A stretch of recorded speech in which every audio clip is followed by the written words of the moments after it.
Patuloy pa rin ang mga paulan sa malaking bahagi ng bansa dahil sa iba't ibang weather systems. Dito sa may Northern Luzon, meron pa rin tayong Northeast Monsoon or amihan na siyang umiihip at nagdadala ng may kalamigang panahon doon at mahina hanggang katamtamang mga pag-ulan. Over the eastern side of Luzon, nandyan yung shear line o yung linya kung saan nagtatagpo po ang malamig na amihan at mainit na easterlies o yung hangin galing sa silangan. Plus, kitang-kita dito sa ating latest satellite animation, itong mga kulay dilaw at mga kulay pula na equivalent po sa malalakas na mga paulan dito sa malaking bahagi ng Mindanao at ilang panlugar sa Palawan and Visayas. Epekto po yan ng Intertropical Convergence Zone. Ito yung linya kung saan nagtatagpo ang hangin from the northern and southern hemispheres. Kaya ngayon pa lamang po, binabalaan na natin sila sa mga posibleng pagbaha at pagguho ng lupa doon. Samantala, base naman sa ating latest satellite animation, walang nakapalibot po na low pressure area o bagyo na papasok ng ating PAR sa susunod na 3 hanggang 4 na araw. Ngayong araw, asahan nga po yung makulimlim na panahon over the northern and eastern portion of Luzon dahil sa amihan at sa shear line. Asahan yung kalat-kalat na ulan and isolated thunderstorms over Isabela, pababa ng Aurora, Quezon and Camarines provinces, kaya magdala po ng payong kung lalabas ng bahay dahil po yan sa shear line. Sa natitirang bahagi ng Cagayan Valley plus malaking bahagi ng Cordillera Administrative Region, asahan yung mahina hanggang katamtamang mga pag-ulan at makulimlim na panahon din dahil naman yan sa Northeast Monsoon or amihan.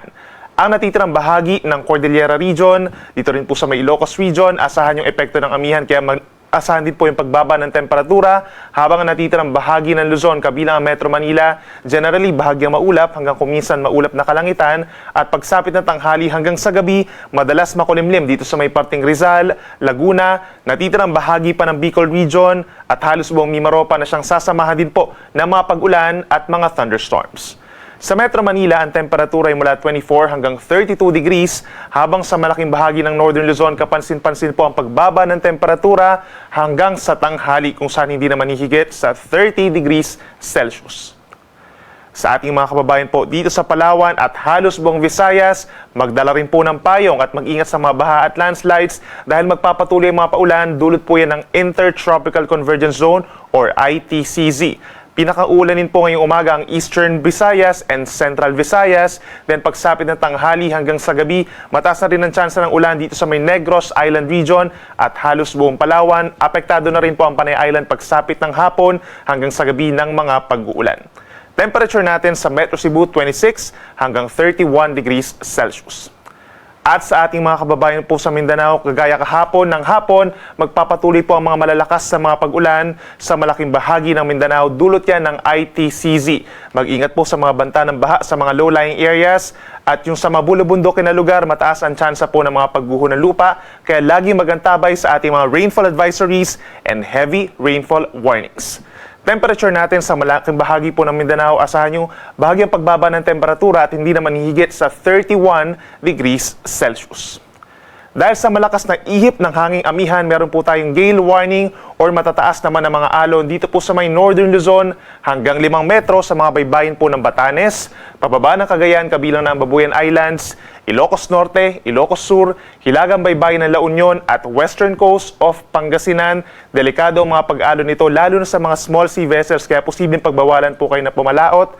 Ang natitirang baybayin ng Luzon, magiging maalon din po hanggang 4 na metro at minsan 1.5 metro. Ang Visayas and Mindanao in general po, kalahati hanggang 1 metro ang taas ng mga pag-alon, maliban na lamang kapag may mga thunderstorms.